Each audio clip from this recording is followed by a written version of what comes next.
Week में rest नहीं मिला। तो बाकी लोगों ने कुछ क्यों नहीं किया? मैं ये जानना चाह रही हूँ, कैसे कैसे चलेगा ये बताओ। हम लोग फॉर्मेलिटी के लिए नहीं चला रहे हैं कि दिसंबर जनवरी तक हम मेंस वाला पोर्शन कर लेते हैं। एक्चुअली में मेंस वाला पोर्शन करना है। मैं आके आपकी जो क्वेरीज होती हैं उन पे बात कर लेती हूँ, मैं अपनी तरफ से आपको इनपुट्स दे देती हूँ, देखो ये आप लोग ऐसे करना है।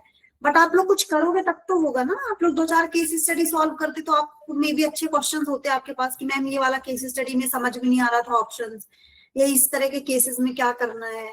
थ्योरी पार्ट में आपने नोट्स बनाए होते तो आपको समझ में आता है कि अच्छा यहाँ पे कंफ्यूजन थी मैम, तो यहाँ पे क्या करना है। बट अगर आप लोग कुछ करोगे ही नहीं तो कैसे क्वेरीज आएंगी, किस पे बात करेंगे हम, बताओ। तो आप लोग जब नहीं कर रहे हो केस स्टडी तो कर क्या रहे हो? अभिषेक आप बताओ क्या कर रहे थे अभी तक आप?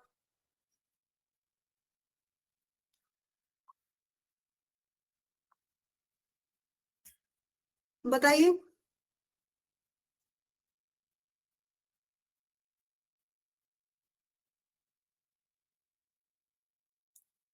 अभिषेक आप बताना चाहोगे?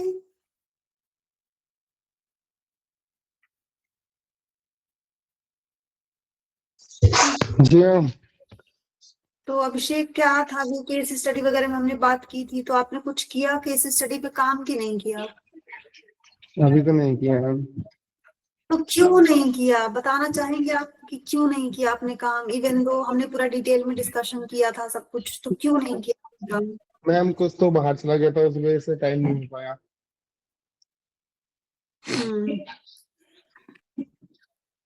ठीक है, तो चलो आप लोग सभी लोग का वही हाल है मुझे लग रहा है। तो आप लोग मुझे बता दो, अगर केस स्टडी या केस जो हमने बात करी थी एथिक्स का थ्योरी पार्ट, वहां से रिलेटेड आपके पास किसी के पास कोई भी क्वेरी हो तो आप लोग बता दो, 2-4 मिनट हम उस पर बात कर लेते हैं। अदरवाइज फिर हम सोसाइटी या सोशल जस्टिस पे बात करेंगे।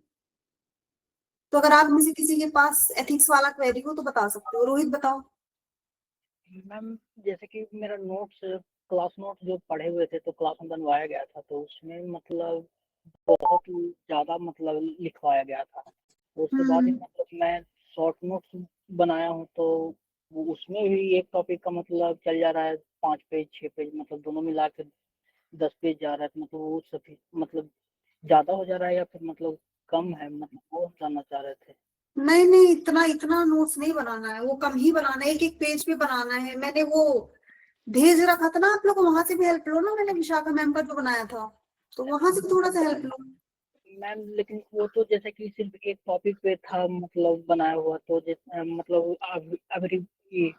अभिवृत्ति में भी मतलब आ जाता है, अभिवृत्ति बनाम व्यवहार, तो मतलब उस पे भी एक टॉपिक पे बन जा रहा है। उस पे भी मतलब प्रशासनिक दृष्टिकोण क्या है कोई वो। नहीं, देखो हम एक काम करेंगे, कोई बात नहीं कोई बात नहीं। देखो एक काम करेंगे हम, आपका ना ये जो है इस पे ना 1-to-1 सेशन रख लेंगे। आप अपना नोट्स एक बार मुझे दिखा देना, ओके तो उसके अकॉर्डिंग हम बात कर लेंगे। तो मुझे लगता है वो ज्यादा बेनिफिट रहेगा, यहाँ पे उसका डिस्कशन करना भी रेलेवेंट नहीं है। ठीक है, ओके ओके रोहित, ठीक है।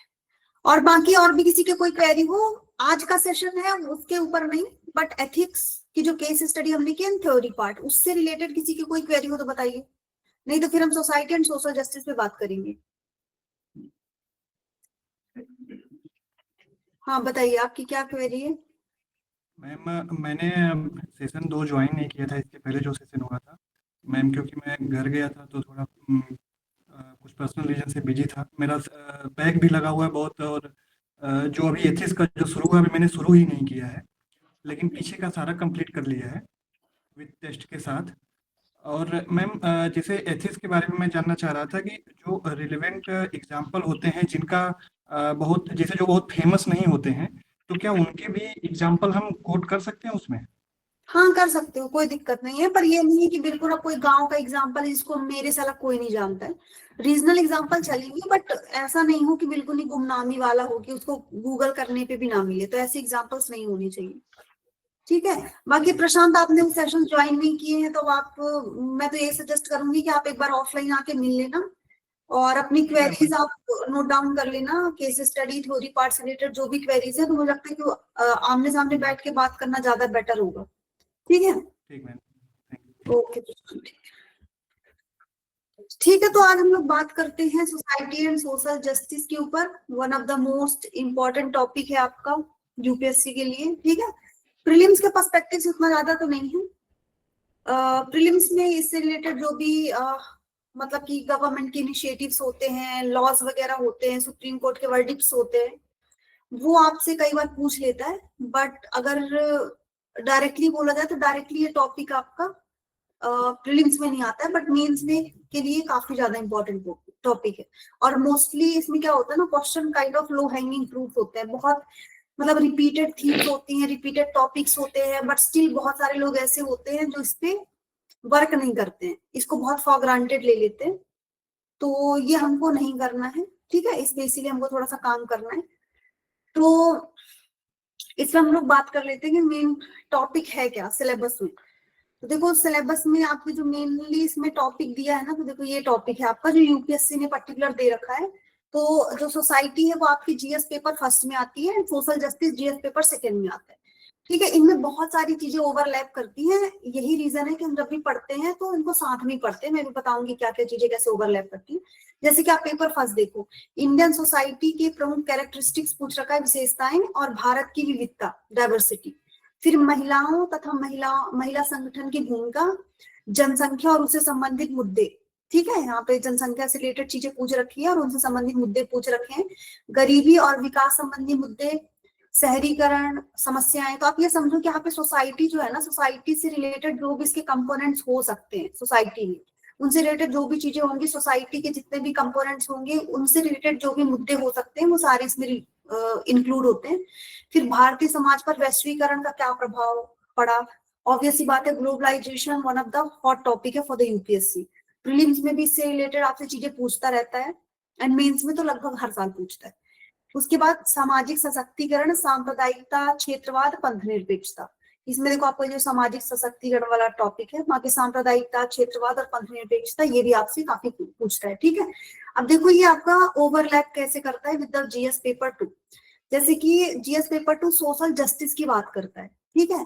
और मैंने बताया कि जब हम इंडियन सोसाइटी पढ़ते हैं तो सोसाइटी के सर्टेन कंपोनेंट्स होते हैं जिनके बारे में हम डिस्कशन करते हैं, जिनसे रिलेटेड क्वेश्चन आते हैं।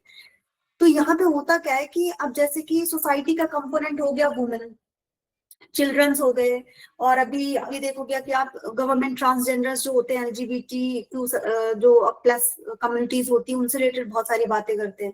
फिर सीनियर सिटीजन्स होते हैं, जो हम यहाँ पे जैसे आप ये वाला टॉपिक देखो जहाँ पे बात हो रही है कि भारतीय समाज पर वैश्वीकरण का प्रभाव। अब इस टॉपिक क्या कि भारतीय समाज पर वैश्वीकरण के बहुत सारे अच्छे प्रभाव हैं, but at the same time उस पर बहुत सारे नेगेटिव इम्पैक्ट भी, ठीक है। जैसे कि अगर आप ये देखोगे तो आप ये चीज देख सकते हो कि जो आपके सीनियर सिटीजन्स हैं उनके ऊपर काइंड ऑफ वैश्वीकरण का बहुत नेगेटिव इम्पैक्ट हुआ है। जहाँ पे ज्यादा डिजिटलाइजेशन वगैरह नहीं है ना, वहां पे बिल्कुल बेचारे आइसोलेट टाइप के हो गए। एक तो न्यूक्लियर फैमिली की अवधारणा बढ़ गई है, तो उससे भी वो बिल्कुल ही दरकिनार हो चुके हैं। और फिर जब से आपका ये फोन्स और सोशल मीडिया सारी चीजें आई हैं, तो जो भी उनके ग्रैंड चिल्ड्रंस हैं और जो भी लोग उनसे इंगेज हो सकते थे, वो बिल्कुल ही उनसे दरकिनार हो चुके हैं। तो उनके ऊपर आप देखोगे ग्लोबलाइजेशन का बहुत ज्यादा नेगेटिव इम्पैक्ट पड़ा है, ठीक है। तो ये चीजें हैं जो आपका यहाँ से ओवरलैप करती है सोशल जस्टिस से। जब हम यहाँ पे बोलते हैं केंद्र व राज्यों द्वारा जनसंख्या के कमजोर वर्गों के लिए कल्याणकारी योजनाएं, तो कमजोर वर्ग कौन है? वही है जो आपके सोसाइटी के कंपोनेंट्स है, जिनके बारे में हम इधर बात कर रहे थे, ठीक है।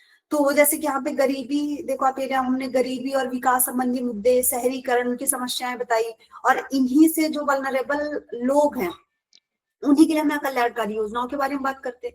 गरीबों से रिलेटेड अगर गवर्नमेंट ने कुछ कल्याणकारी योजना की है, डिसेबल्ड पर्सन से रिलेटेड गवर्नमेंट ने कुछ कर रखा है, तो वो आपका यहाँ भी आएगा, उसके समस्याएं और समाधान आपको बताना पड़ेगा। और जब आप समाधान बताओगे तो आप एक दो गवर्नमेंट की जो योजनाएं हैं वो कोट करोगे। और जो सोशल जस्टिस का पेपर है उसमें डायरेक्टली आपको योजनाओं के बारे में ज्यादा बात करनी पड़े, ठीक है। तो इसके बारे में यहाँ पे बात करना है। फिर आगे वही सेम चीज है कि योजनाओं का प्रदर्शन, कमजोर वर्गों की सुरक्षा, बेहतरी के लिए कोई गठित तंत्र, कानूनी संस्थाएं और निकाय, तो यहाँ पे आप इनके बारे में बात करोगे। फिर स्वास्थ्य, शिक्षा, मानव संसाधन से संबंधित सामाजिक क्षेत्र, सेवाओं के विकास और प्रबंधन से संबंधित मुद्दे, ठीक है। तो अगेन ये चीज भी ओवरलैप करती है। जैसे कि जब हम गरीबी के बारे में या फिर विकास संबंधी मुद्दों के बारे में बात करते हैं, तो यहाँ पे आपको इन चीजों के बारे में बात करना पड़ेगा। कि अगर आप डेवलपमेंट की बात कर रहे हो, पॉवर्टी हटाने की बात कर रहे हो, तो आपको हेल्थ पे, एजुकेशन पे और जो बेसिक उनके नीड्स होती हैं उन पे आपको बात करनी पड़ेगी। उनको ये चीजें नॉर्मल जो बेसिक नीड्स होती है ना वो आपको प्रोवाइड करना पड़ेगा। उसके बिना आप ये सारी चीजें इरेडिकेट ही नहीं कर सकते हो। तो यहाँ पे ये चीज भी आपकी डायरेक्टली ओवरलैप करती है इसके साथ। फिर गरीबी और भुखमरी संबंधी मुद्दे जो कि हमने डायरेक्टली यहाँ पे पढ़ा है, तो सेम चीज यहाँ पे कंटिन्यू हो जाएगी। ठीक है, तो मेनली ये दोनों पेपर आपका लगभग एक दूसरे से इंटरलिंक करता है। कुछ कुछ चीजें जो डायरेक्टली इंटरलिंक नहीं करती, जैसे कि महिला संगठनों की भूमिका हो गई, तो इन पे डायरेक्टली क्वेश्चंस आते हैं, ऐसे एनजीओज हो गए, प्रेशर ग्रुप्स वगैरह हो गए। और जब हम पेपर सोशल जस्टिस की बात करते हैं, तो अगर वुमेन से रिलेटेड कोई क्वेश्चन आता है तो वहां पे आपको pressure group as an example mention कर सकते हो। ठीक है, डायरेक्टली प्रेशर ग्रुप्स पे क्वेश्चन नहीं आएगा, हालांकि जो आपका सोसाइटी वाला पेपर है वहां पे डायरेक्टली क्वेश्चन आ जाते हैं, बट इधर उस पर डायरेक्टली क्वेश्चन नहीं आएगा, आपको प्रेशर ग्रुप्स वहां पे मेंशन करने होते हैं। ठीक है, तो ये पूरा का पूरा हमारा इसका सिलेबस है। और अभी देखते हैं कहाँ पे हेल्प करता है आपको ये। तो देखो, जो आपका ऐसे का पेपर होता है ना, उसमें कम से कम 2 टॉपिक इससे आते हैं। 2 टॉपिक कम से कम आते हैं, वुमेन से रिलेटेड हो गए, गर्ल से रिलेटेड हो गए, या फिर सोसाइटी से रिलेटेड हो गए, कि पूरी की पूरी इंडियन सोसाइटी या वर्ल्ड की सोसाइटी कैसे मूव हुई है, इवॉल्व कैसी हुई है, उनमें डाइवर्सिटी के कंपोनेंट्स क्या क्या हैं। तो ये सारी चीजें जो होती हैं वो ऐसे में भी हेल्प करता है। उसके बाद फिर आपकी शासन व्यवस्था और गैर सरकारी संगठन, विकास संगठन, ठीक है, पेपर 2 में जो हमने बात करी। एंड एथिक्स में भी आपसे हेल्प करता है। एथिक्स में देखो कैसे हेल्प करता है, जैसे कि मैंने वो वुमेन्स वाला आपको बताया। ठीक है, तो जब हम आप सोसाइटी या फिर सोशल जस्टिस में बात करते हो, तो वुमेन से रिलेटेड कोई भी आपसे पूछ सकता है कि रिसेंट में वो इतनी सारी प्रॉब्लम्स फेस कर रही हैं, या फिर डोमेस्टिक वायलेंस से रिलेटेड चीजें हो गई, हैरेसमेंट एट वर्क प्लेसेस हो गया, लेट्स से। ठीक है, इसी का एग्जांपल आप ले सकते हो। तो हैरेसमेंट एट वर्क प्लेसेस, ये आपसे इसमें जीएस 2 में क्वेश्चन पूछ सकता है, फर्स्ट में पूछ सकता है, सोसाइटी सोशल जस्टिस किसी में पूछ सकता है। एट द सेम टाइम ये आपको एथिक्स में केस स्टडी भी दे सकता है, कि आप कहीं पे अपर लेवल पे अधिकारी हो और आपको पता चलता है कि वहां पे वुमेन्स का हैरेसमेंट हो रहा है, उसमें आपके जो ऊपर के अधिकारी है वो भी उसमें इन्वॉल्व है। ठीक है, वो डर के कारण या कुछ और रीजंस होते हैं उनके कारण वो डायरेक्टली बोल नहीं पा रही है, या फिर इसके खिलाफ कंप्लेन नहीं दर्ज करा पा रही है, तो आप एज अ रिस्पॉन्सिबल पर्सन वहां पे क्या स्टेप्स लोगे। तो काइंड ऑफ ऐसे केस स्टडीज आपको एथिक्स में देखने को मिल जाते हैं, जो डायरेक्टली यहाँ से रिलेट होते हैं। तो यहाँ पे फायदा क्या होता है कि आप वहां पे ना ऐसे एनजीओज हो गए और गवर्नमेंट के जो, जैसे कि विशाखा गाइडलाइंस वगैरह हो गई, तो ये जो सारी चीजें हम जीएस के लिए पढ़ते हैं ना, ये आप वहां पे यूटिलाइज कर सकते हो। ये जो सारी चीजें आपने पढ़ रखी है ये आप वहां पे यूटिलाइज कर देते हो, तो आपके लिए काफी फायदा करता है। तो एथिक्स में भी मैक्सिमम टाइम आपको यूज कर सकते हो, क्योंकि देखो केस स्टडी इन्हीं से रिलेटेड आते हैं। या तो गरीबी से रिलेटेड आ जाएगा, ठीक है, तो गरीबी से रिलेटेड आपने इतनी योजनाएं पढ़ रखी हैं, गवर्नमेंट के सारी चीजें, स्कीम्स वगैरह पढ़ रखी हैं, वो आप मेंशन कर सकते हो। वुमेन से रिलेटेड कर सकते हो, या फिर चिल्ड्रन से रिलेटेड कर सकते हो। तो ये जो सारी योजनाएं वगैरह आप पढ़ते हो वो वेस्ट नहीं जाती है, वो कहीं ना कहीं आपको हेल्प कर देती है केस स्टडी के लेवल पे भी। और अगर आप लोगों ने यूपीएससी के केस स्टडी, जो कि आप लोग महान लोगों ने, किसी ने 1-2 लोगों को छोड़ के किसी ने ट्राई ही नहीं किया, अगर आप लोग यूपीएससी का केस स्टडी करते तो आपको ऐसे ना टॉपिक्स बहुत सारे मिल जाते, जो आपको देख के पता चलता है कि ये सारे टॉपिक्स तो कहीं ना कहीं ऑलरेडी आए हुए हैं यूपीएससी में, जो जीएस 1 एंड 2 में आते हैं। ठीक है, तो इसीलिए आप लोगों से हम्बल रिक्वेस्ट है कि जो हमने केस स्टडी पे बात की थी, तो थोड़ा बहुत तो आप लोग को जाके कम से कम पेपर देखना है, एक बार पेपर कम से कम आप लोग देख लो, तो थोड़ा सा हेल्प करेगा। ठीक है, तो देखो क्वेश्चंस कैसे आते हैं, थोड़ा क्वेश्चंस भी देख लेते हैं तो आइडिया लगेगा। जैसे हमने वुमेन्स वाला टॉपिक देखा, सबसे मोस्टली फ्रीक्वेंट आस्क्ड कोई टॉपिक है जिसपे यूपीएससी का एक्चुअल में बहुत ज्यादा फोकस है, दैट इज वुमेन। वुमेन से रिलेटेड क्वेश्चंस आते ही आते हैं। ठीक है, तो देखो ये क्वेश्चन जो आप अगर ये वाला देखोगे, इंडियन सोसाइटी का जीएस पेपर फर्स्ट वाला क्वेश्चन, तो इसमें क्या है कि लैंगिक समानता, लैंगिक निष्पक्षता और महिला सशक्तिकरण के बीच अंतर को स्पष्ट कीजिए। तो आपसे सीधे कीवर्ड ही पूछ लिया कि एक तो लैंगिक समानता बताना है, फिर लैंगिक निष्पक्षता बताना है, फिर महिला सशक्तिकरण बताना है, कि तीनों चीजें जो है ना इनके बीच अंतर बताना है। आपको इनकी ऐसी डेफिनेशन देनी है जिससे डिफरेंस क्लियरली पता चल सके। ऐसा एग्जांपल नहीं देना है कि तीनों का हमको सेम ही चीज पता चल सके, ठीक है, कि लगे कि हाँ तीनों सेम ही, आप वहां पे डेफिनेशन दे रहे हो तो तीनों कीवर्ड सेम ही लगे, ऐसे डेफिनेशन नहीं देना, ऐसा देना जिससे डिस्टिंक्ट लगे, थोड़ा डिफरेंसेस पता चले। उसके बाद इसमें पूछा है कि कार्यक्रम की परिकल्पना और कार्यान्वयन में लैंगिक सरोकारों को ध्यान में रखना क्यों महत्वपूर्ण। ठीक है, ये सबसे इंपॉर्टेंट है। कीवर्ड्स तो आप फिर भी पढ़ोगे, नहीं पढ़ा होगा जिसने, क्योंकि बहुत बेसिक कीवर्ड्स दे रखे हैं, लगभग सबको पता होगा, बट लेट से आपको नहीं भी पता है, फिर भी आप इनको देख के याद करके आप आसानी से निकाल लोगे। लेकिन ये जो है ना कि इम्पोर्टेंट क्यों है, हम इसके बारे में इतना ज्यादा बात क्यों करते हैं, क्यों जरूरी है सोसाइटी में। अगर आपकी जेंडर इक्वेलिटी नहीं होगी, जेंडर न्यूट्रलिटी नहीं होगी, वुमेन एम्पावरमेंट नहीं होगा, तो क्या दिक्कत है, कहाँ पे प्रॉब्लम आ रही है, किसको प्रॉब्लम आ रही है।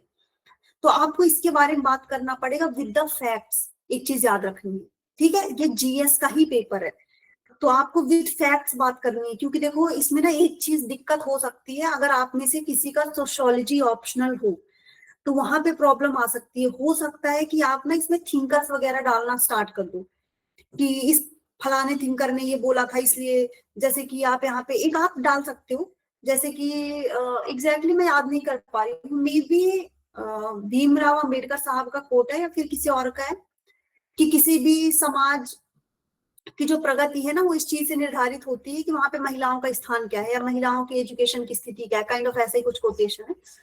तो एक आध आप डाल सकते हो, लेकिन ऐसा नहीं कि गांधी का है मैम शायद। यस क्या मैम, बोल रहे हो? कोई भीमराव कुछ बोल रहा है? अम्बेडकर मैम। हाँ मैंने बोला ही कि शायद भीमराव अम्बेडकर साहब का है। तो इसमें क्या है ना कि आपको एक आध कोटेशन आप डाल सकते हो, ठीक है, आप जहाँ पे सजेशन दे रहे हो, जब आप इसको कंक्लूड कर रहे हो तो आप वहां पे डाल सकते हो। बट एक चीज आपको याद रखनी है कि ऐसा ना हो कि ओवर फ्लडेड हो गया आपका आंसर विद द थिंकर्स, ठीक है। तो इसीलिए सोशियोलॉजी अगर किसी का ऑप्शनल है तो उसको जीएस से कनेक्ट बिल्कुल नहीं कर देना है कि आप अपने जो थिंकर्स आपने इतने रटे हैं तो आपको लग रहा है कि मैं यही यूटिलाइज कर देता हूँ सारे थिंकर्स। तो ये वाली गलती नहीं करनी है।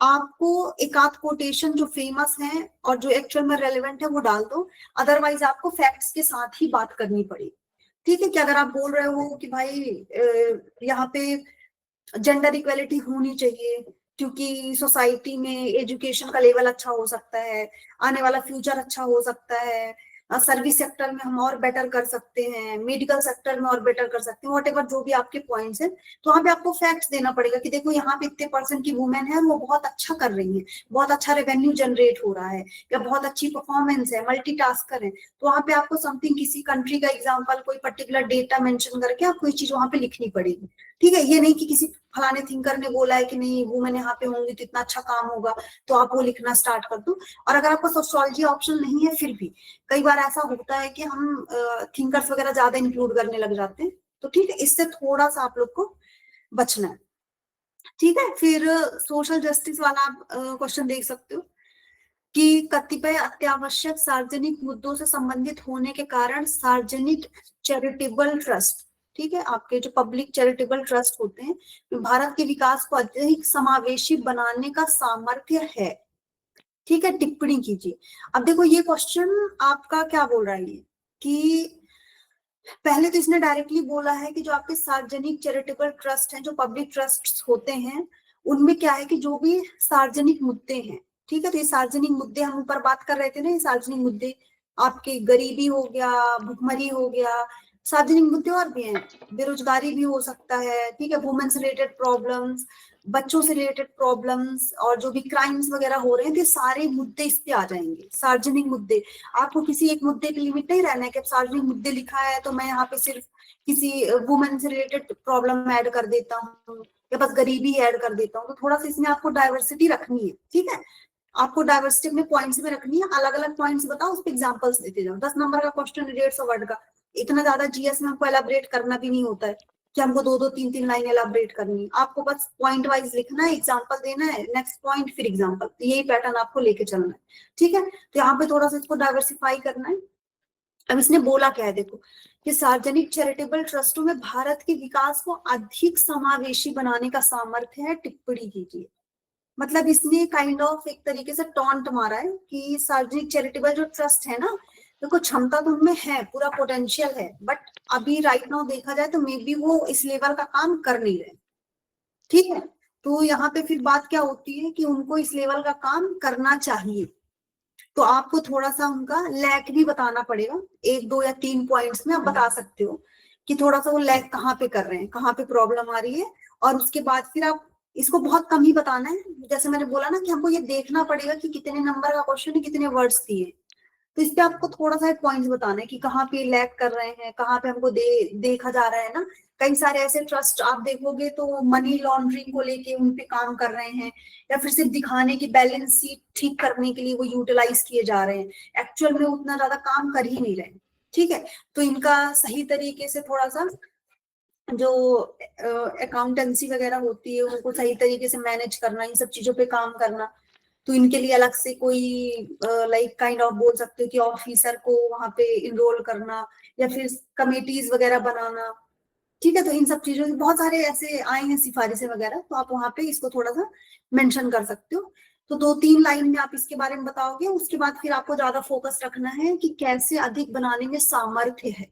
फिर आपको वहां पे चीजें बतानी है, कुछ ऐसे ट्रस्ट के नाम वगैरह भी आप लिख सकते हो एज एन एग्जाम्पल, जिन्होंने जैसे कि टाटा का जो ट्रस्ट वगैरह है उसके बारे में आप लोगों ने बहुत सुना होगा, रतन टाटा, उनके ट्रस्ट के बारे में कि कैसे उन्होंने कितना सारा इसमें काम किया है।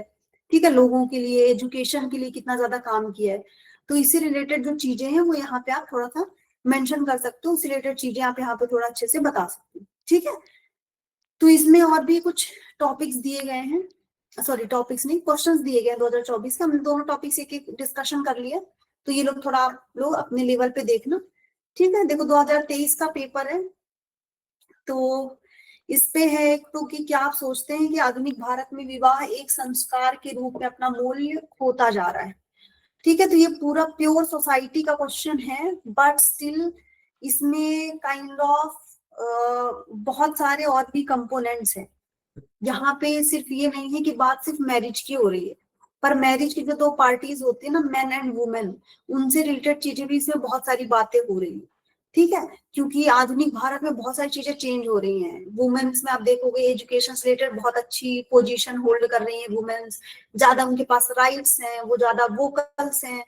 तो उनसे रिलेट करके भी आपको ये बताना पड़ेगा कि क्या वो चीजें जो आज हम लाइक मैरिज को एज एन संस्कार इतना ज्यादा इंपॉर्टेंस नहीं देते हैं। पहले तो लगता था ना कि नहीं 16 संस्कार होते हैं, सारे कंप्लीट होने चाहिए, बट अब हम ऐसा सोचते हैं कि नहीं, सोसाइटी ने स्टैंडर्ड बना रखा है कि नहीं, इतने साल में पढ़ाई कंप्लीट हो, इतने में जॉब हो जाए, इतने में शादी कर लो, इतने में बच्चे हो जाए, ये जो हमने एक पूरा का पूरा फॉर्मेट बना रखा है, तो उसको अब उतना ज्यादा प्रायोरिटी नहीं दी जाती, काइंड ऑफ अब उसको इग्नोर किया जाता है। तो वहां पे वुमेन्स के बारे में भी आपको बात करनी पड़ेगी कि वुमेन्स का जो एम्पावरमेंट है क्या इससे रिलेट करता है, या फिर एक्चुअल में जो सोसाइटी में हम चीजें देख रहे हैं, जो मेंस का रोल है, जो एज एन सोसाइटी का ही रोल है, और जो एक डेवलप्ड सोसाइटी होती है उसका जो फॉर्मेट होता है, तो इससे वो कितना रिलेट करता है। ठीक है, तो इसके बारे में थोड़ा सा आपको ब्रॉड एस्पेक्ट में बात करनी पड़ेगी। ठीक है, अगेन पॉइंट वाइज ही लिखना है, इतना ज्यादा इस पे हर एक पॉइंट को एलाबरेट नहीं करना है, पर आपको पॉइंट वहां पे मेंशन करने पड़ेंगे। ठीक है, फिर देखो सोशल जस्टिस पे भी एक क्वेश्चन पूछ रखा है कि मानव संसाधन, ह्यूमन कैपिटल, बहुत इंपॉर्टेंट क्वेश्चन है, यूपीएससी प्रीलिम्स में भी पूछ रखा है।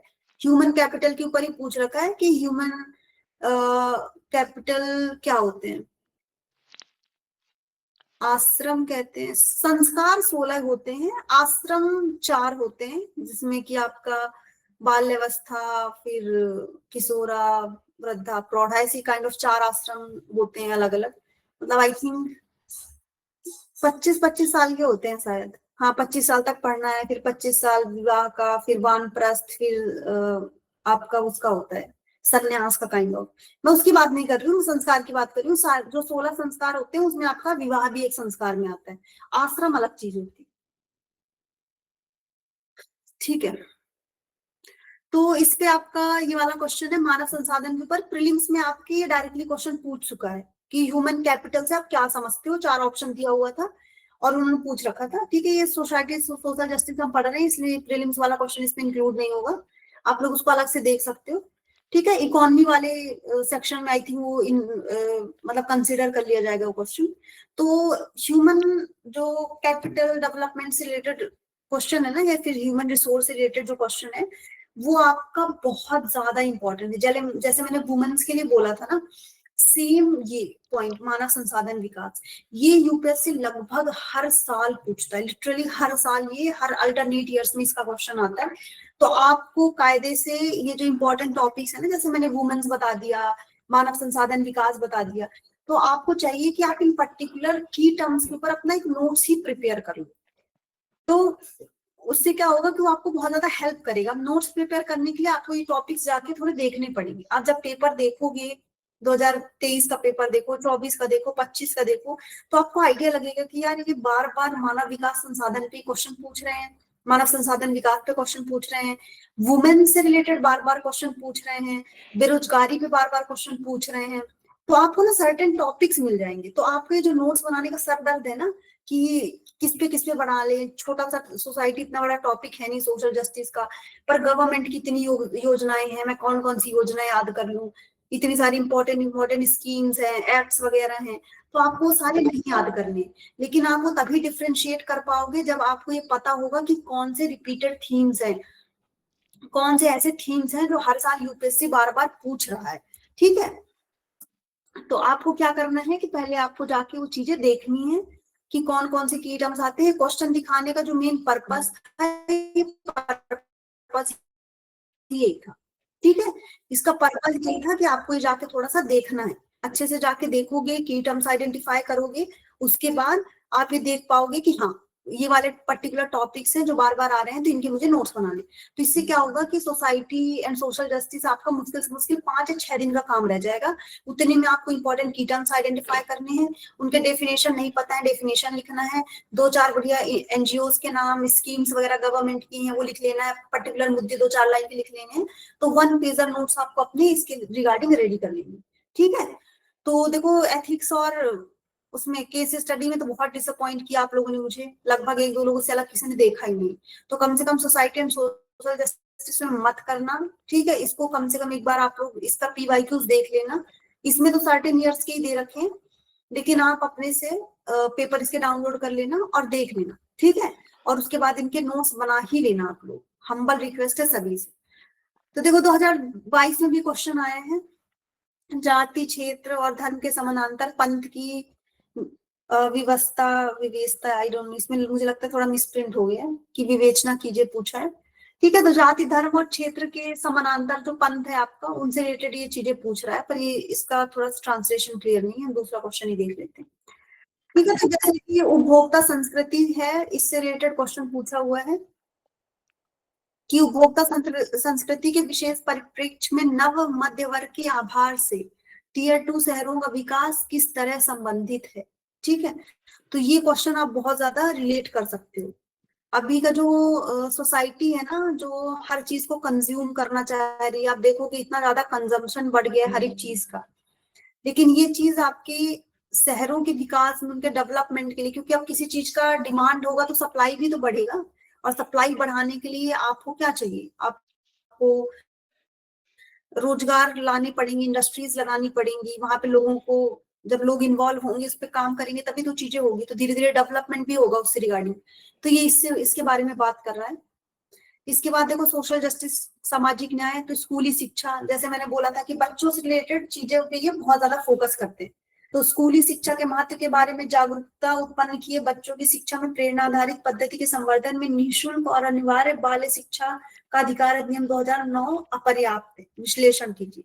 ठीक है, इन्होंने पूरे के पूरे एक्ट के ऊपर ही क्वेश्चन पूछ लिया, लेकिन ये सिर्फ एक्ट के बारे में नहीं है, उसके इम्प्लीमेंटेशन के बारे में भी है, क्योंकि इन्होंने क्या बोला है कि महत्व के बारे में जागरूकता उत्पन्न किए बिना, देख क्लियरली बोल रहा है कि जागरूकता उत्पन्न किए बिना बच्चों की शिक्षा में प्रेरणा आधारित पद्धति के संवर्धन में।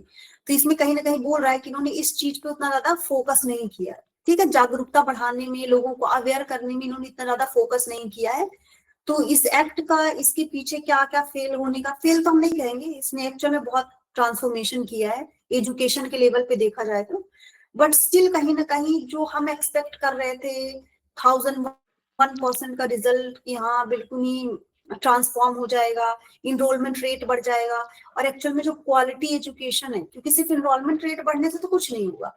ठीक है, आपने मिड डे मील उनको दे दिया तो बच्चे आ रहे हैं, उनके पेरेंट्स भी भेज रहे हैं कि चलो स्कूल में जाएगा खाने वगैरह, स्पेशली जो आपकी बिल्कुल लोअर लेवल पे, बीपीएल लेवल पे जो लोग हैं, उनको लग रहा होगा कि चलो बच्चे को भूखा रहना है, जैसे तैसे खिलाने से अच्छा है कि स्कूल में इनको खाना मिल जाएगा। तो मिड डे मील काफी अच्छा एक्सपेरिमेंट था बच्चों को स्कूल तक लेके आने का। लेकिन सिर्फ स्कूल में लाना पर्पज नहीं है ना, उनको एक अच्छी क्वालिटी एजुकेशन भी तो मिलनी चाहिए। तो अगर आप एजुकेशन से रिलेटेड कोई एक्ट बना रहे हो, तो उसमें ये चीजें कितनी किस लेवल पे जस्टिफाई कर रही हैं कि आपके इस एक्ट के आने के बाद एक्चुअल में बच्चों को क्वालिटी एजुकेशन मिल रहा है। बच्चों का जो लेवल था पहले का, जो 4th या 5th क्लास का बच्चा था, जो एक्चुअल में जो हिंदी का एक पेज भी अच्छे से नहीं पढ़ पाता था, ठीक है, जिसको नॉर्मल मैथ भी नहीं आती थी, और अब जो 5th क्लास का बच्चा है उसको किस लेवल में पढ़ाई में इंप्रूवमेंट हुई है? क्या वो एक्चुअल में उसी लेवल पे है जितना पहले का बच्चा था, या वो अब पढ़ पा रहा है, मैथमेटिक्स के नॉर्मल जो रेशियोज वगैरह है समझ पा रहा है, नॉर्मल की टर्म समझ पा रहा है? तो ये जो डिफरेंस है वो डिफरेंस आना चाहिए। अगर आप इतना बड़ा एक्ट लेके आ रहे हो तो ये पूरा का पूरा क्वेश्चन इस एक्ट के अराउंड ही है, पर उसकी इम्प्लीमेंटेशन से ज्यादा रिलेट करता है। किसकी इम्प्लीमेंटेशन में क्या ट्रांसफॉर्म किया है, और जो हम उम्मीद कर रहे थे उतना किया है कि नहीं किया है, उसमें कितने लूप होल्स बचे। तो लूप होल्स आपको 2-4 बताने पड़ेंगे कि हाँ एक्चुअल में कहाँ कहाँ पे दिक्कत है। इसलिए आप लोग देखोगे कि एजुकेशन पे ना हमेशा बात चलती रहती है। अभी रिसेंट पे देखोगे आप लोग तो व्यावसायिक शिक्षा, कोठारी आयोग आया, फिर न्यू एजुकेशन पॉलिसी आई आपकी, उस पे 2020 फिर 2.0 भी उसका आया। तो मेनली जो उनका मेन फोकस था वो किस पे था? व्यावसायिक शिक्षा पे।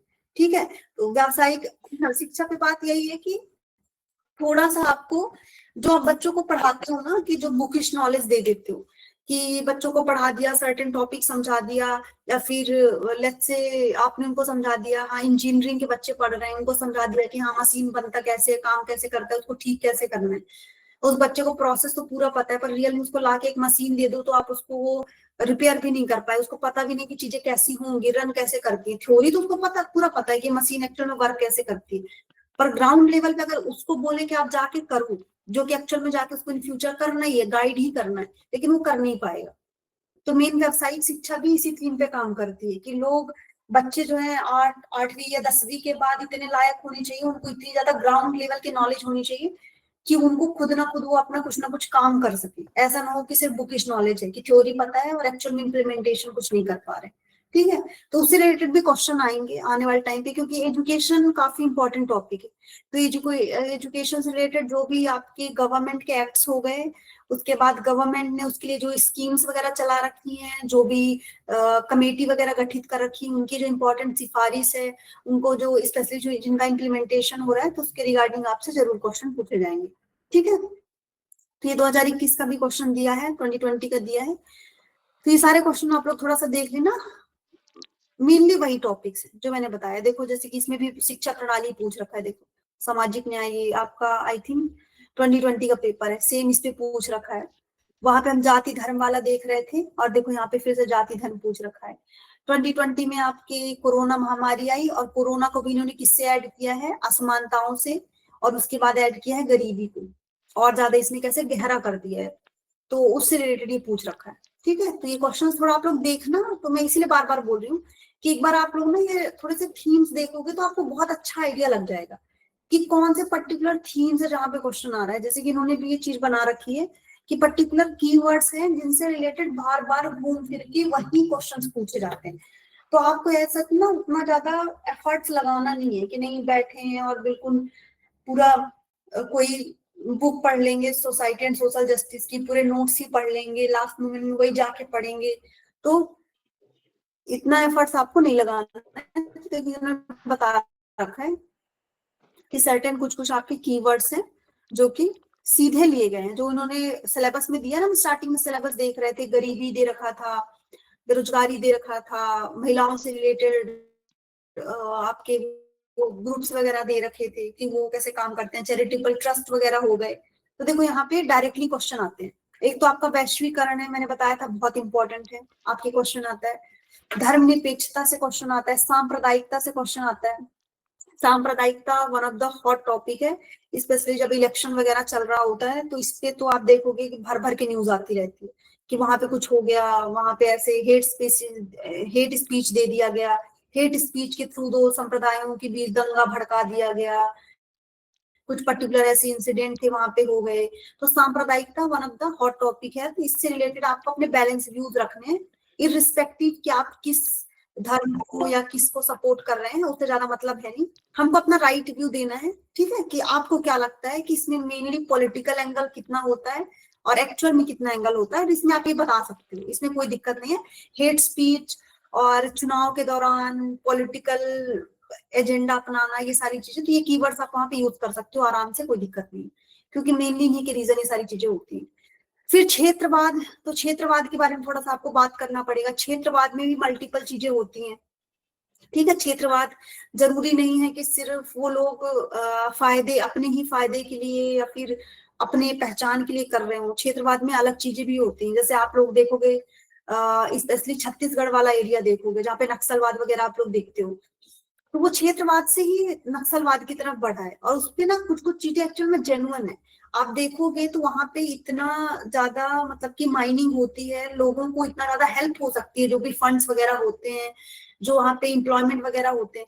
पर अगर आप ग्राउंड रियलिटी में देखोगे ना, तो वहां से जो इन्वायरमेंट खराब हो रहा है, उसका जो प्रॉब्लम है, जो डिसीजेस है ना, वो लोग झेल रहे हैं, वहां के जो लोकल लोग हैं। लेकिन जो वहां से रेवेन्यू जनरेट हो रहा है, वहां से जो लोगों को फायदा हो सकता है, जो इतना ज्यादा राजस्व मिल रहा है केंद्र सरकार को भी, राज्य सरकार को भी, जो कंपनीज है इतनी अमीर हो गई हैं, पर लोगों की स्थिति आज भी इतनी खराब है, चाहे वो एजुकेशन हो, चाहे ड्रिंकिंग वाटर हो, हर एक चीज में बेचारे सफर ही कर रहे हैं, उनकी जिंदगी में ऐसा कुछ भी बदलाव नहीं आया है। तो आपको देखना पड़ेगा कि क्षेत्रवाद के मल्टीपल डायमेंशन होते हैं, सिर्फ ये नहीं है कि वो सिर्फ अस्थिरता फैलाने के लिए या अपने क्षेत्र को महान दिखाने के लिए क्षेत्रवाद आता है। इसके पीछे मल्टीपल रीजंस होते हैं, और कहीं ना कहीं सरकार के पॉलिसीज की भी कहीं ना कहीं इसमें गलतियां होती हैं, या फिर आप अपनी जो पॉलिसी बनाते हो उसको आप उतने अच्छे तरीके से इम्प्लीमेंट भी नहीं कर पाते हो, ठीक है। तो इससे रिलेटेड आपको थोड़ा सा चीजें बतानी पड़ेगी, बैलेंस्ड अप्रोच लेके दोनों साइड के बारे में आपको बात बताना पड़ेगा। फिर एकता और विविधता, इससे रिलेटेड भी आपके क्वेश्चन आते हैं, ठीक है। सोसाइटी में जो डाइवर्सिटी है उसको हम कितना ज्यादा अप्रिशिएट कर सकते हैं, यूनिटी को कितना ज्यादा एक्वायर करती है, संविधान से रिलेटेड चीजें आप इसमें मेंशन कर सकते हो, तो ये सारी चीजें आप बता सकते हो। जनसंख्या मुद्दे, देखो इससे रिलेटेड ना मेनली जो क्वेश्चन आते हैं, अभी यूपीएससी का जो मेन फोकस है और इंडिया जो मेन आप कह सकते हो कि झेल भी रहा है, कि पॉपुलेशन बहुत ज्यादा इंक्रीज हुई इंडिया की, हमें चाइना भी सरपास कर दिया, लेकिन हमारी पॉलिसीज उतनी अच्छी नहीं है, हमारे पास एम्प्लॉयमेंट उतना अच्छा नहीं है, एजुकेशन, आप मेडिकल में देखो फैसिलिटीज वगैरह उतनी अच्छी नहीं है। तो इनसे रिलेटेड जब भी प्रॉब्लम्स आती हैं तो हमारे ऊपर इसका इम्पैक्ट बहुत ज्यादा होता है। तो जनसंख्या संबंधी मुद्दे, फिर आपका जो टोटल फर्टिलिटी रेट होता है, तो वो देखोगे आपकी, उसमें भी अभी देखोगे कि इंडिया में ना बहुत ज्यादा वो डाउन जा रहा है धीरे धीरे। तो हो सकता है कि आने वाले टाइम पे यंग जनरेशन, अभी तो नहीं रिसेंट पे, पर 40 या 50 साल बाद हो सकता है कि जो ओल्डर पॉपुलेशन होगी उसकी संख्या रेशियो बढ़ती जाएगी, और जो यंगर जनरेशन है उनकी संख्या कम होती जाएगी। बिकॉज अब बच्चे का भी जो है ना, कि मोस्टली जो कपल्स होते हैं एक बच्चा है, मैक्सिमम 2 बच्चा, इससे ज्यादा वो लोग प्रिफर भी नहीं करते। तो जनसंख्या संबंधी मुद्दों में बहुत सारे मुद्दे आएंगे, गरीबी, बेरोजगारी, ये सब तो इकोनॉमिक टर्म्स आएंगे। सोसाइटी के लेवल पे जो प्रॉब्लम्स है वो भी इस पे इंक्लूड होंगी। तो डिपेंड करता है कि क्वेश्चन किस थीम पे पूछ रहा है, तो उसके हिसाब से आपको इसको टैकल करना है। महिलाओं से संबंधित मुद्दे में सारी चीजें आएंगी, इकोनॉमी से रिलेटेड, सोसाइटी से रिलेटेड, पॉलिटिक्स से रिलेटेड, हर एक चीज कि महिलाएं कहाँ पे अच्छा कर रही हैं, कहाँ पे उनको मेनली प्रॉब्लम से ज्यादा फेस करना पड़ रहा है, कहाँ पे जेंडर इनइक्वालिटी सबसे ज्यादा है, कहाँ पे वुमेन्स की सिचुएशन पहले से बहुत ज्यादा अच्छी हो गई है, ठीक है। तो इन सब के बारे में, इन सब से रिलेट करके क्वेश्चन आता है, तो उन सब के बारे में आपको थोड़ा थोड़ा सा बात करना पड़ेगा, ठीक है।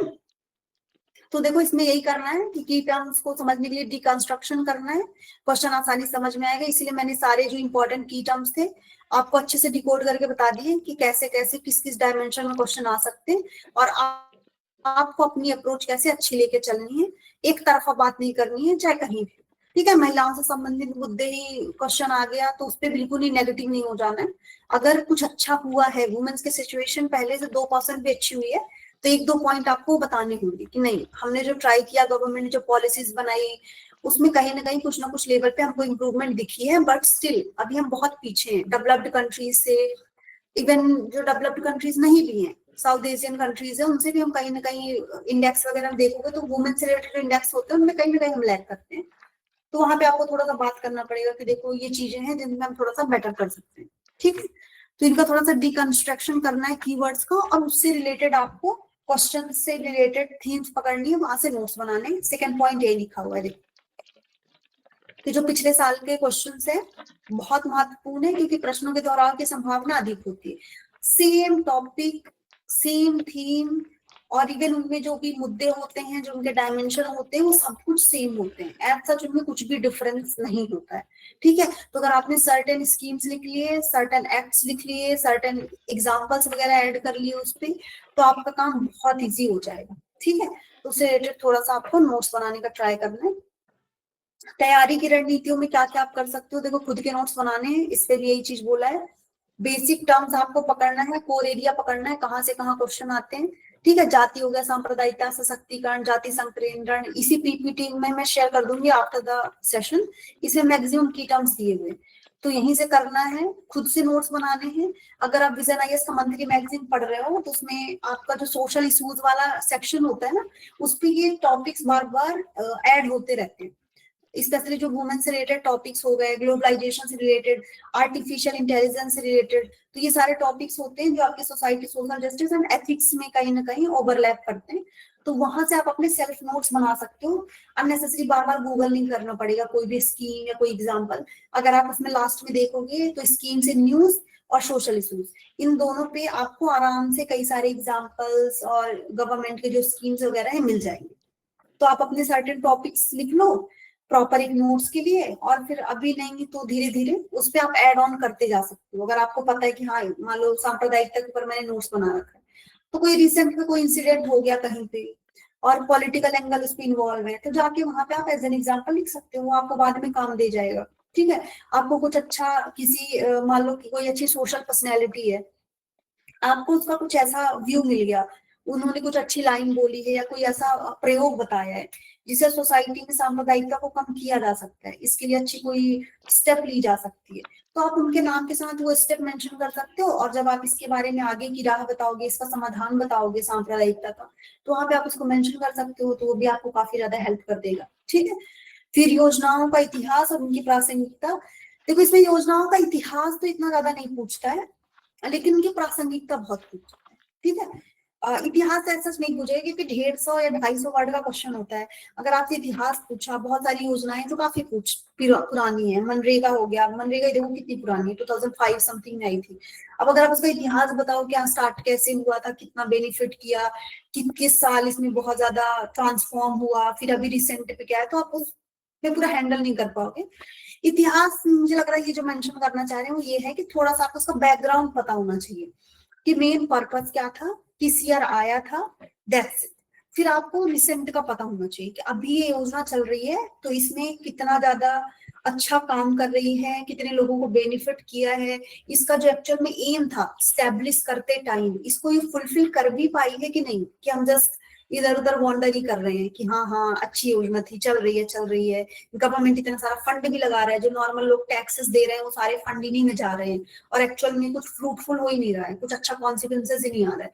तो ऐसा नहीं होना चाहिए, एक्चुअल में उसका कुछ बेनिफिट होना चाहिए, ग्राउंड रियलिटी में चीज दिखनी चाहिए। जबकि हम MNREGA is one of the successful scheme of government of India, आप देखोगे तो मनरेगा ने एक्चुअल में बहुत ट्रांसफॉर्म किया है। जो ग्राउंड लेवल पे जो रूरल एरियाज है ना, वहाँ पे लोगों को जो अनएम्प्लॉयमेंट था, जैसे मैंने अपने विलेज वगैरह में देखा है, तो वहां पे लोगों का मतलब है कि मनरेगा उनके लिए एक अच्छा ऑप्शन है, ठीक है।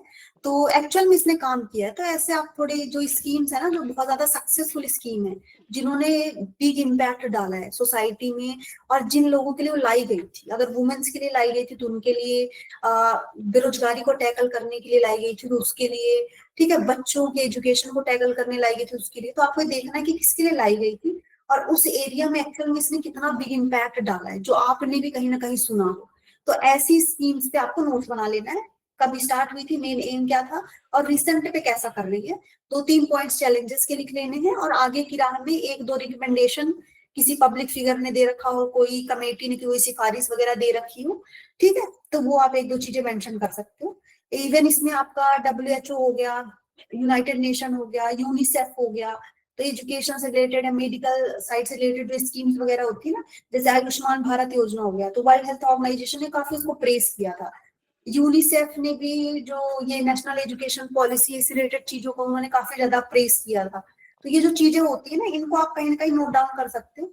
तो जब आप कंक्लूजन लिखते हो या फिर आगे की राह लिखते हो तो वहां पे मेंशन कर देते हो, तो आंसर थोड़ा सा ऑथेंटिक बन जाता है, आंसर में आपके थोड़ा सा वजन आ जाता है। ठीक है, बाकी सामाजिक मुद्दों पर ध्यान केंद्रित करना, प्रासंगिक तथ्य आंकड़े, वो आपको सोशल इश्यूज एंड जो मैंने स्कीम्स बताया था ना कि मंथली मैगजीन में मिलेगी, वो आराम से मिल जाएगा। फिर विगत वर्ष के प्रश्न उत्तर लेखन, ये तो मैंने बताया है कि प्रश्न देखो, वहां से की टर्म्स आइडेंटिफाई करो, उसका खुद से एक फ्रेमवर्क बनाने का ट्राई करो, उससे रिलेटेड ही अपना कंटेंट तैयार करो। ठीक है, ऐसा नहीं कि हम पूरा का पूरा सिलेबस पढ़ा और एक एक चीज पे बैठ के शॉर्ट नोट्स बनाना स्टार्ट कर दिए, उसमें बहुत टाइम कंज्यूमिंग है। तो हमको उन चीजों पे ज्यादा ध्यान देना है जहाँ पे बार बार क्वेश्चन आ रहे हैं, और इसमें लगभग की टर्म्स आपके ऑलरेडी मेंशन है। और मैं तो सजेस्ट करूंगी कि एक बार आप अपने लेवल पे 5-6 साल का पेपर भी आप देख लोगे तो ठीक ठाक आइडिया लग जाएगा। ठीक है, 2018-19 से लेके 2025 तक का पेपर देख लेना, तो 5-6 साल का पेपर मोर और लेस देख लोगे तो आपको ठीक ठाक आइडिया लग जाएगा कि कौन से थीम से आ रहे हैं, कितने रिपीट हो रहे हैं, तो आपके लिए काफी ज्यादा हेल्पफुल हो जाएगा। ठीक है, बाकी निर्देशक शब्दों को समझना, ये तो मैंने ऑलरेडी आप लोगों को काफी डिटेल में बता दिया है, तो ये आपको काफी ज्यादा हेल्प कर देगा इस चीज को समझने के लिए। ठीक है, फिर इसमें और क्या क्या है, डिकंस्ट्रक्शन की रणनीति, अवधारणा संबंधित आंकड़े, समस्या के कारण, ये मैंने बताया, सोसाइटी हो गया, इकोनॉमिक हो गया, पॉलिटिकल हो गया, एडमिनिस्ट्रेटिव, प्रॉब्लम्स के रीजंस क्या क्या होते हैं, मान लो वुमेन से रिलेटेड समस्या पूछ लिया, ठीक है, तो वो क्या क्या प्रॉब्लम फेस कर रही है वुमेन्स की, जो अभी पर्टिकुलर सोसाइटी में सिचुएशन है उस पे सोसाइटी कितना बड़ा रोल प्ले कर रही है, इकोनॉमिक कितने रीजंस हैं, पॉलिटिकल कितने रीजंस हैं, एडमिनिस्ट्रेटिव लेवल पे कितने रीजंस। तो इन सबको आपको देखना है, तो 4-5 डायमेंशन लेके आप चलना। जब भी हम किसी मुद्दे पे बात करते हैं तो इन मुद्दों पे 3-4-5 डायमेंशन ही होते हैं। ठीक है, सामाजिक, आर्थिक, राजनीतिक, प्रशासनिक, सांस्कृतिक, कई बार भौगोलिक कारण भी होता है।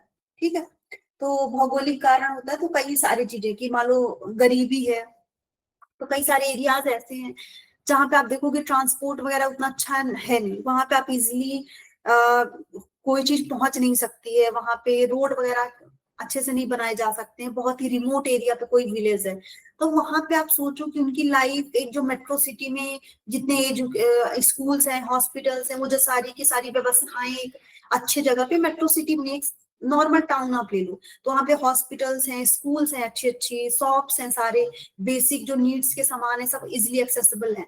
और वहीं एक बिल्कुल ही रिमोट एरिया में कोई पहाड़ी क्षेत्र में कोई गांव है छोटा सा, तो आप नहीं एक्सपेक्ट कर सकते हो कि सेम जो टाउन में सारी व्यवस्थाएं हैं वो वहां पे हो सकती है।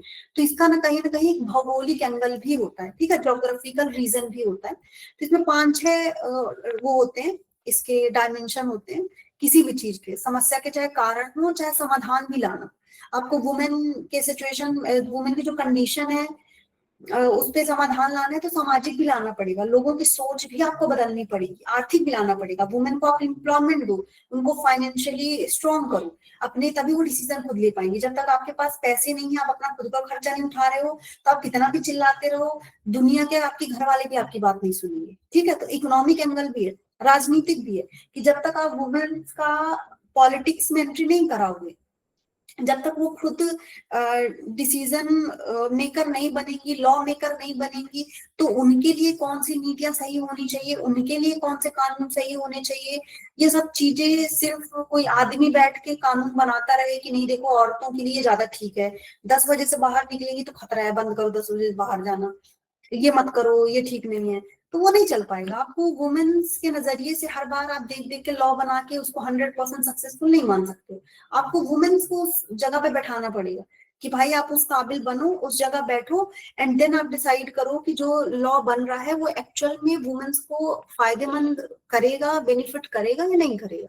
ठीक है, ऐसी प्रशासनिक है, एडमिनिस्ट्रेशन लेवल पे अब कोई वुमेन आईपीएस है तो उसको पता होगा कि वो ऐसे केसेस देखेगी तो उसको पता होगा कि छेड़खानी क्या चीजें हैं, छेड़खानी क्यों हो रही है, क्या एक्चुअल में वुमेन्स की गलती है। हर बार जो पूरा सोसाइटी ब्लेम कर देता है, लोग ब्लेम कर देते हैं, इवन कोई रेप विक्टिम भी है तो उसकी इज्जत ज्यादा उछाली जाती है, जो मतलब कि जो मेन कल्प्रिट होता है उसके बारे में कोई इतना बात भी नहीं करता, मतलब मेनली सोसाइटी में ऐसा होता रहता है। तो ये जो सारे एंगल्स हैं आपको देखने पड़ेंगे कि सारे एंगल्स रीजन भी हो सकते हैं, at the same time solution भी हो सकते हैं अगर ये काम करेंगे, तो आपको ये सारे डायमेंशन बैलेंस करके लेके चलने पड़ेंगे। ठीक है, फिर कोई भी सामाजिक मुद्दा होता है तो उसके निहितार्थ क्या होते हैं, व्यक्तिगत, परिवार, राष्ट्र, वैसे इसमें इतना डिटेल पे आपको बात नहीं करनी, ऐसे में इसके बारे में बात हो सकता है, आपको नहीं बात करनी है। समाधान पे आपको एक दो चीजें बतानी है, ब्रॉड एस्पेक्ट में बतानी है, ज्यादा पर्सनल भी नहीं जाना है। और वैश्विक स्तर पे जो मैंने बताया, यूनिसेफ, WHO, इनका सबका आप एग्जाम्पल इंक्लूड करके बता सकते हो, क्योंकि अगेन 150 या 250 वर्ड में लिखना है, हमारे पास इतना टाइम नहीं है। जो मेन क्वेश्चन की थीम होती है समस्या और समाधान, मेनली हमको अपना एफर्ट्स और अपने वर्ड्स उसी पे कंट्रीब्यूट करने हैं जहां से हमारे नंबर आने वाले हैं। ठीक है, तो हमारा मेन फोकस इसी पे होगा। परिणाम निहितार्थ लास्ट में कंक्लूजन लिखते हो, एक दो चीजें आप मेंशन कर सकते हो, दैट्स इट। सरकारी प्रयास आपको वहीं पे मेंशन करने पड़ेंगे जहां पे आप समाधान बताओगे। समस्या और समाधान जो हम बताएंगे, मेन हमारा जो मेन बॉडी का कंटेंट है, तो जो समाधान हम बताएंगे उस पे हम सरकारी प्रयास को मेंशन करेंगे कि गवर्नमेंट ये कर रही है या फिर ये चीजें हैं जो और ज्यादा बेटर तरीके से इम्प्लीमेंट की जा सकती हैं और एफिशिएंट तरीके से की जा सकती हैं। ठीक है, खामियां और चुनौतियां अगर वो अलग से आपसे पूछता है तो आप वो बता सकते हो। ठीक है, और आगे की राह अल्पकालिक और दीर्घकालिक अलग अलग नहीं करना है कि एक बार अल्पकालिक हेडिंग डाल दिया, अल्पकालिक बता रहे हो, दीर्घकालिक डाल दिया, दीर्घकालिक बता रहे हो, ये सब नहीं करना है। एथिक्स में केस स्टडी में कई बार आपसे पूछ लेता है कि अल्पकालिक आगे की राह, दीर्घकालिक आगे की राह बताइए, तो उस पर आप थोड़ा बहुत बता सकते हो। जीएस में नहीं करना, आगे की राह लिखो और क्रोनोलॉजी ध्यान रखो, अल्पकालिक एक दो बता दो, दीर्घकालिक एक दो बता दो, दैट्स इट। ठीक है, और हमारा मेन फोकस है कि टॉपिक कैसा है, बहुत सेंसिटिव टॉपिक है, जैसे मान लो रेप से रिलेटेड है, वुमेन हैरेसमेंट से रिलेटेड है या डोमेस्टिक वायलेंस से रिलेटेड है, तो उस पे हमको थोड़ा सा अल्पकालिक जो चीजें है ना उस पे बेटर इन्फोर्समेंट पे ज्यादा थोड़ा बात करना पड़ेगा, क्योंकि अब दीर्घकालिक को ऐसा नियम बना दिया जो 4 साल बाद इफेक्ट दिखाने वाला हो, उतने में 4 लाख वुमेन्स की डेथ हो गई डोमेस्टिक वायलेंस से, तो उसका कोई मतलब नहीं है। तो आपको देखना पड़ेगा कि मुद्दा कितना सेंसिटिव है, अगर सेंसिटिव मुद्दा है तो आप उसमें इमीडिएट आपको उसका कुछ ना कुछ इम्पैक्ट चाहिए, जो भी उस पे चीजें आ रही हो, जो लॉ बन रहा हो उस पे हमको कुछ इमीडिएट इम्पैक्ट चाहिए होता है। ठीक है, तो उस पे अल्पकालिक आप तुरंत के लिए बताओ, दीर्घकालिक बताओ, ताकि आने वाले टाइम पे ऐसी चीजें वापस से ना हो, दोबारा ना हो, ताकि सारी चीजें सही तरीके से चल सके।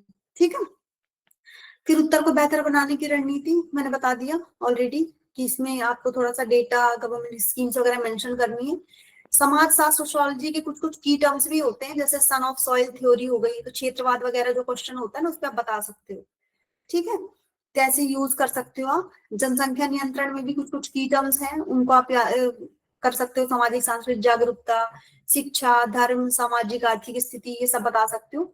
डेटा सांख्यिकी पे हमने बात कर ली, और उदाहरण के लिए मैंने बताया आप लोगों को कि किसी न किसी ऑर्गेनाइजेशन का, समिति का, इन्हीं का एग्जांपल देना है, इससे हमारा डेटा थोड़ा सा ऑथेंटिक हो जाएगा। ठीक है, सिर्फ हवा में बात नहीं करनी है कि कुछ आपको डेटा पता है लिख दिया।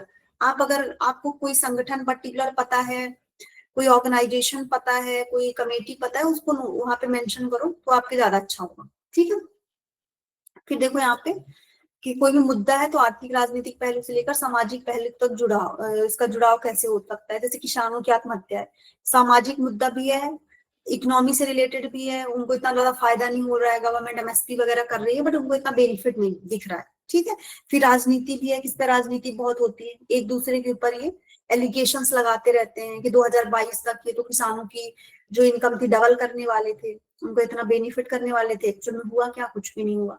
ठीक है, तो इस रिलेटेड कुछ कुछ चीजें हैं जो आपको कनेक्ट करके अपना आंसर थोड़ा सा लिखना है, बट अगेन क्वेश्चन के डिमांड समझनी है कि क्वेश्चन डिमांड क्या कर रहा है। ऐसा ना हो कि वो सिर्फ इकोनॉमिक एंड सोशल एस्पेक्ट पे बात करे और वहां पे अपने राजनीति ज्यादा ही ऐड करती। ठीक है, तो वो थोड़ा सा हमको ध्यान रखना है, उस चीज को थोड़ा सा बैलेंस बना के चलना है।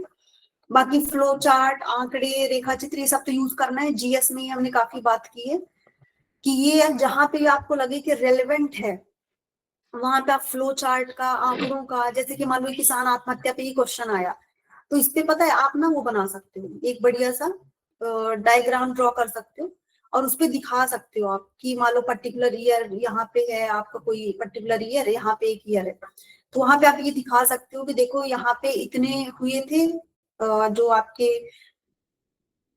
किसानों की आत्महत्या थी ना, तो यहाँ पे इस लेवल पे आत्महत्या थी, लेकिन अभी आने वाले ईयर पे देखा जाए तो यहाँ पे इस लेवल पे आत्महत्या का स्तर पहुंच चुका है। ठीक है, तो आप यहाँ पे ये बता सकते हो, तो इससे क्या होता है ना कि उनको एक आइडिया अच्छा खासा लग जाता है। उन्होंने आपका पूरा आंसर नहीं पढ़ा लेकिन उनको एक ठीक ठाक आइडिया लग गया कि देखो इस साल से इस साल तक के बीच में इतने डेथ्स बढ़े, इतने नंबर ऑफ डेथ्स बढ़े, और ऐसे एरिया जैसे कि Maharashtra one of the vulnerable region है, ठीक है, फॉर्मर सुसाइड के लिए, तो वहां पे आप उनको भी मेंशन कर सकते हो, ठीक है। तो ऐसे आपको दिखा देना है। बेरोजगारी में भी आप दिखा सकते हो कि ऐसे ग्राफ्स बना के, तो ये ग्राफ काफी ज्यादा इम्पैक्टफुल होते हैं। आप जो बात बोलना चाह रहे हो, आपने यहाँ पे पूरे मेन बॉडी में 4-6 लाइन लिख दी है, और साइड में यहाँ पे आपने बढ़िया सा एक अपना डायग्राम ड्रॉ कर दिया है, तो उससे क्या होता है कि उनको एक अच्छा खासा आइडिया लग जाता है कि मेन बॉडी में जो आप बात कर रहे हो वो किस बारे में बात कर रहे हो, आप अपनी बात कैसे कन्वे करना चाह रहे हो, ठीक है। तो ये काफी ज्यादा इंपॉर्टेंट हो जाता है। फिर 1-2 कॉपी देख लेते हैं, बाकी इसमें बहुत सारी कॉपीज हैं, वो लोग आप लोग देख लेना, आपको हेल्प करेगा। तो इसमें इंट्रोडक्शन के बेसिस पे है कि देखो कैसे इंट्रोडक्शन किया है, ठीक है। तो ये आपका जितेंद्र कुमावत सर की कॉपी है, एथिक्स पे हमने इन्हीं की कॉपी देखी थी, तो ये आप देख सकते हो। तो देखो इन्होंने बताया है, ये क्वेश्चन था आपका कि डिस्कस द बैकग्राउंड एंड की provision of the sexual harassment of women at work place, prevention, prohibition and redressal act 2013, जो विशाखा गाइडलाइन के बारे में हम बात कर रहे थे ना, वो इसी पे क्वेश्चन है। List the implementation challenge that the act faces, what measures can improve its effectiveness, refer to supreme court judgement in this regard, ठीक है। तो सुप्रीम कोर्ट का जजमेंट भी इसके लिए आपको बताना है कि उन्होंने एक्चुअल में क्या बोला था, एंड उसके बाद आपको बताना है कि ये जो एक्ट है, ठीक है, इस पे इसके की प्रोविजंस क्या क्या थे, किस किस बारे में इसने अच्छे से बात करी, और इम्प्लीमेंटेशन चैलेंज जो मैंने शुरू में ही बताया था कि इन पे हमेशा क्या है कि कोई भी गवर्नमेंट की इनिशिएटिव हो, कोई लॉ हो, कोई स्कीम हो, कोई गवर्नमेंट का मेजर स्टेप हो, सब के बारे पे मेनली जो क्वेश्चन घूम फिर के आता है वो है इम्प्लीमेंटेशन के ऊपर, कि आपने इतना बड़ा जो सोच के कोई भी पर्टिकुलर लॉ आप लेके आए, कुछ पर्टिकुलर चीज आपने इनिशिएट करी, इतना बड़ा बड़ा उसका आपने एडवर्टीजमेंट इधर उधर किया, लेकिन एक्चुअल में वो चीज कितनी प्रभावशील बनी या कितनी प्रभावी रही, कितनी उसने बेनिफिट किया, तो इम्प्लीमेंटेशन के ऊपर काफी क्वेश्चंस आते हैं, ठीक। तो देखो इन्होंने राजस्थान की बता दिया कि केस के बारे में, जो भगरी देवी थी ना, मेनली उन्हीं से रिलेटेड था, और फिर विशाखा गाइडलाइन, जो विशाखा एनजीओ थे, उन्होंने पीआई दाखिल की थी, और जो केस था उससे रिलेटेड था, तो आप उसी से रिलेटेड बता सकते हो। फिर ये एक राष्ट्र और एक राशन कार्ड 2020 का जब कोविड-19 चल रहा था ना, उस टाइम पे काफी ज्यादा फेमस था, तो ये उसी से रिलेटेड है, और इन्होंने बता दिया कि इसके प्रावधान निम्नानुसार है, ठीक है। तो ये क्वेश्चन पूछा है कि सुबेद वर्गों के लिए खाद्य सुरक्षा सुनिश्चित करने में एक राष्ट्र एक राशन कार्ड योजना की भूमिका पे प्रकाश डालना है, और योजना को सफल बनाने के लिए बाधाओं को दूर किया जाना अनिवार्य है, ठीक है। तो यहाँ पे भी अगेन बाधाओं को दूर किया जाना अनिवार्य है, तो आपको थोड़ा सा बाधाओं के बारे में बात करनी पड़ेगी, आपको बाधाएं बतानी पड़ेगी। जैसे सर ने ये प्रावधान के लिए डायग्राम बनाया है, ये आप चाहो तो इंट्रोडक्शन में ना बनाओ, हालांकि ये टॉपर हैं तो कई बार हमको लगता है कि टॉपर ने बनाया तो हम भी बना लेते हैं, कुछ कुछ लोग यूज करते हैं एफिशिएंट तरीके से, पर हमको क्या है कि हम अननेसेसरी करने लग जाते हैं, ठीक है। ये लोग 1-2 क्वेश्चन में करते हैं, तो आप इसको इंट्रोडक्शन में कंबाइन करके बता सकते हो, और फिर जो इन्होंने बाधाओं के बारे में बात की है, इसको ड्रॉ कर सकते हो आप इसी तरीके से, क्योंकि इसमें मेनली जो थीम, मतलब जो क्वेश्चन का मेन गोल है ना, वो आपका है कि बाधाओं को दूर कैसे किया जाना अनिवार्य है, ठीक है। तो दूर किया जाना अनिवार्य, हमको ज्यादा उसके बारे में बात करनी, तो बाधाओं को आपको थोड़ा बारे में बताना पड़ेगा, और फिर उसको दूर कैसे करना है, अनिवार्य क्यों है, उसके बारे में थोड़ा बहुत आप बता सकते हो। तो इसके लिए क्या क्या चीजें की जा सकती है, डिजिटलाइजेशन किया जा सकता है, केवाईसी प्रक्रिया को थोड़ा और बेटर तरीके से किया जा सकता है, सेंट्रल स्टेट के बीच रिलेशन थोड़े और स्मूथ किए जा सकते हैं, कम्युनिकेशन ठीक किया जा सकता है मल्टीपल जो आपके एडमिनिस्ट्रेटिव डिपार्टमेंट्स है उनके बीच, तो ये सारी चीजें आप इसमें सजेशन दे सकते हैं, ठीक है। तो बाकी इस पे और भी सारी कॉपीज वगैरह टॉपर्स की दे रखी हैं, और इन पे हमने बहुत अच्छे से बात कर ली ऑलरेडी, तो ये कॉपीज आप अपने लेवल पे देख लेना, ये मैं शेयर कर दूंगी, ठीक है। तो मेनली जो सोसाइटी एंड सोशल जस्टिस है उस पे लगभग हमने चीजें बात कर ली हैं। अब आप लोग की जो क्वेरीज हो society and social justice related, पहले हम उसी पे बात करेंगे। तो आप लोग में से जिसे इन टॉपिक्स पे क्वेरी हो, कुछ पूछना हो, तो लोग हैंड रेज करके अपने क्वेरीज शेयर कर सकते हैं।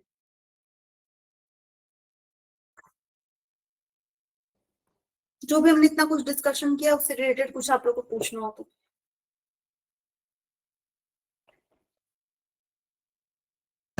बताइए रोहित। करंट इवेंट कितना मैटर करता है मैम? मतलब बहुत ज्यादा, कि अभी मतलब करंट में चल रहा असम में भी बहु विवाह के लिए मतलब प्रतिबंध लगा दिया है, तो मतलब ट्यूशन मतलब बन सकते हैं इस सब टॉपिक पर? हाँ हाँ हाँ, बन सकते हैं, क्यों नहीं बन सकते। हालांकि स्पेशली असम से नहीं पूछेगा, इसीलिए मैंने बोला कि PYQ देखो, स्पेशली असम के ऊपर नहीं पूछेगा, पर आपसे वो ये पूछ सकता है कि जो उन्होंने मल्टीपल मैरिजेस पे लगा दिया या फिर उत्तराखंड में UCC वो लेके आ गए, ठीक है, तो इसका वो कनेक्ट करके पूछेंगे विद द होल सोसाइटी कि समान